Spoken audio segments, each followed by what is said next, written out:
25 ఏళ్ల క్రితం వైఎస్ కుటుంబంలో ఏం జరిగింది? ఆర్కే విసిరిన చిన్న రాయి ఇప్పుడు సోషల్ మీడియాలో టీడీపీ వైసీపీ వర్గాల మధ్య బద్దలు కాని అగ్నిపర్వతంలా ఎందుకు మారుతోంది? పంజాగుట్ట పోలీస్ స్టేషన్లో భారతి ఫిర్యాదు కథనాల నుంచి బాలయ్య కాల్పుల ఎపిసోడ్ దాకా గాలి వార్తలేవి, పక్కా సాక్ష్యాలున్న వాస్తవాలేవి? సోషల్ మీడియా వారి వెనుక ఉన్న అసలు కథను ఈరోజు డీకోడ్ చేద్దాం. ముందుగా మన ఛానల్ని సబ్స్క్రైబ్ చేసుకోండి. ఏపీ రాజకీయాల్లో ఇప్పుడు ఒక పాత డైరీ తెరుచుకుంది.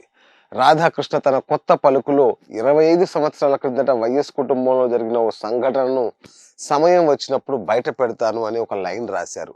అంతే, సోషల్ మీడియాలో అగ్గి రాజుకుంది. ఎవరికి తోచిన కథనాలు వాళ్ళు అల్లేస్తున్నారు. ప్రధానంగా 2 భిన్నమైన వాదనలు, కౌంటర్ అటాక్స్తో సోషల్ మీడియా దద్దరిల్లుతోంది. మొదటగా టీడీపీ సానుభూతి పరులు తెరపైకి తెచ్చిన కథనం చూద్దాం. 25 ఏళ్ల క్రితం జగన్మోహన్ రెడ్డి తనపై గృహహింసకు పాల్పడుతున్నాడని, తన భార్య భారతి గారు పంజగుట్ట పోలీసులను ఆశ్రయించారని ఒక ప్రచారం మొదలుపెట్టారు. అప్పుడు సీఎంగా ఉన్న చంద్రబాబు నాయుడు రాజశేఖర రెడ్డి కుటుంబ పరువు పోకూడదని కేసు నమోదు కాకుండా సహాయం చేశారని వారు వాదిస్తున్నారు. ఆనాడు అంత సాయం చేసిన చంద్రబాబు పట్ల జగన్కు ఎలాంటి కృతజ్ఞత, విశ్వాసం లేవని సోషల్ మీడియాలో పోస్టుల వర్షం కురిపిస్తున్నారు. ఇక ఆ ఆరోపణలపై వైసీపీ సోషల్ మీడియా వింగ్ ఊరుకుంటుందా?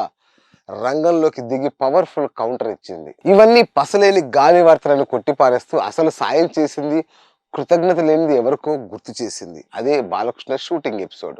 ఆనాడు బెల్లంకొండ సురేష్ పై బాలకృష్ణ ఇంట్లోనే కాల్పులు జరిగినప్పుడు బాలయ్య జైలు పాలు కాకుండా ఆయన భార్య పరువు రోడ్డున పడకుండా కాపాడింది నాటి సీఎం వైఎస్ఆర్ మరియు జగన్ మాత్రమేనని వైసీపీ వర్గాలు చెబుతున్నాయి. రాజకీయాల్ని పక్కన పెట్టి బాలకృష్ణకు ఆనాడు సర్టిఫికెట్ ఇప్పించి మరీ ఆ కేసు నుంచి బయటపడేలా వైఎస్ కుటుంబం సహాయం చేసిందని, ఆ విశ్వాసం కూడా లేకుండా కారు కూతలు కూస్తున్నారని గట్టి కౌంటర్ ఇస్తున్నారు. ఇక్కడ మనం వాస్తవాల్ని బేరీజ్ వేద్దాం. సోషల్ మీడియాలో ఎవరైనా ఏదైనా రాయొచ్చు, కానీ సాక్ష్యాలు కదా మాట్లాడతాయి.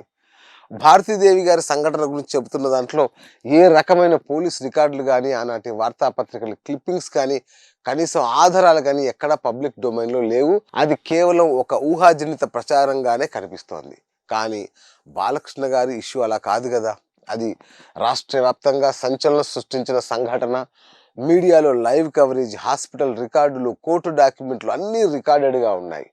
ఆ సమయంలో ప్రభుత్వ పెద్దలు ఎలా రియాక్ట్ అయ్యారనేది కూడా జగమెరిగిన సత్యం. రాజకీయాల్లో విమర్శలు, ప్రతి విమర్శలు సహజం. కానీ ఆధారాలు లేని గాలి వార్తలతో కుటుంబాల్లోని మహిళలను రచ్చకిర్చడం ఏ స్థాయి రాజకీయాలకు నిదర్శనమో రాజకీయ నాయకులే ఆత్మవిమర్శ చేసుకోవాలి.